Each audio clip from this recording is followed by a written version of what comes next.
বিএনপির নাম ভাঙিয়ে যারা বিভিন্ন ধরনের হামলা মামলা নির্যাতন করছেন, যারা চাঁদাবাজি করছেন, যারা বিভিন্ন জিনিস দখল করছেন, তাদেরকে কঠোর ব্যবস্থা নেবেন। যারা এই ধরনের কর্মকাণ্ড করে, আমি আজকে ঘোষণা দিচ্ছি, অচিরেই আমি নিজে নামবো। আমার হালুয়াঘাটের মাটিতে কোন ধরনের চাঁদাবাজি আমি ইনশাল্লাহ করতে দিব না। হালুয়াঘাটের প্রতিটি মানুষ সুখে শান্তিতে থাকবে, এইখানে কোন ধরনের অন্যায় হতে দিব না ইনশাল্লাহ।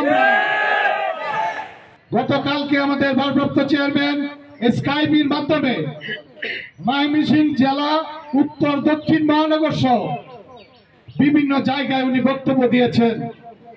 উনি খুব স্পষ্ট করে বলে দিয়েছেন, বিএনপির নাম ভাঙিয়ে যারা বিভিন্ন ধরনের হামলা মামলা নির্যাতন করছেন, যারা চাঁদাবাজি করছেন, যারা বিভিন্ন জিনিস দখল করছেন, তাদেরকে কঠোর ব্যবস্থা নেবেন। উনি আরো বলেছেন, আমি রাষ্ট্র ক্ষমতায় যদি থাকতাম এই দুষ্কৃতিকারীদের আইনের আওতায় দিতাম, বর্তমানে তাদেরকে দল থেকে বহিষ্কার করছি। ওনার মূল বক্তব্য হলো, বাংলাদেশ জাতীয়তাবাদী দলের কাজ হলো সাধারণ মানুষের পাশে দাঁড়ানো, কোনো বাস স্ট্যান্ড দখল করা না, সাধারণ মানুষের মন জয় করা, কোনো অফিস দখল করা না, কোনো চুরাগার বাড়ি করা না, কোন মানুষকে অন্যায় অত্যাচার করে না।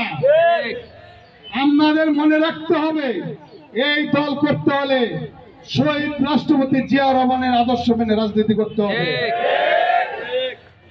দখল করে মানুষের মন জয় করা যায় না।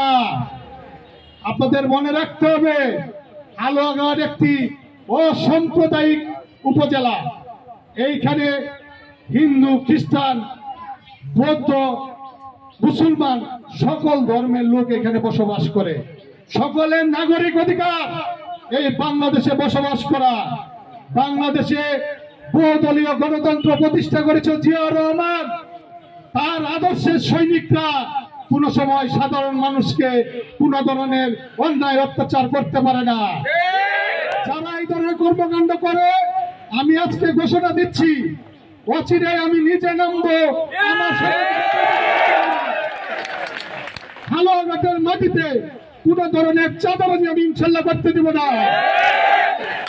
চিনির ব্যবসা করবেন, বাস স্ট্যান্ড দখল করবেন, বালুর ব্যবসা করবেন, অবৈধ কোন ধরনের ব্যবসা ইনশাল্লাহ হালুয়াঘাটের মাটিতে হবে না। আমি আমার দলের সকল নেতৃবৃন্দকে নিয়ে প্রতিটি অফিসে যাব, প্রতিটি জায়গায় যাব, যেন সাধারণ মানুষ সকল ধরনের সুযোগ সুবিধা পায়, সাধারণ মানুষ যেন কোন ধরনের অন্যায় অত্যাচারের শিকার না হয়। আমরা শহীদ রাষ্ট্রপতি জিয়া রহমানের সৈনিক, আমরা তারেক রহমানের নেতৃত্বে ঐক্যবদ্ধ। হালুয়াঘাটের প্রতিটি মানুষ সুখে শান্তিতে থাকবে, এইখানে কোন ধরনের অন্যায় হতে দেব না ইনশাল্লাহ।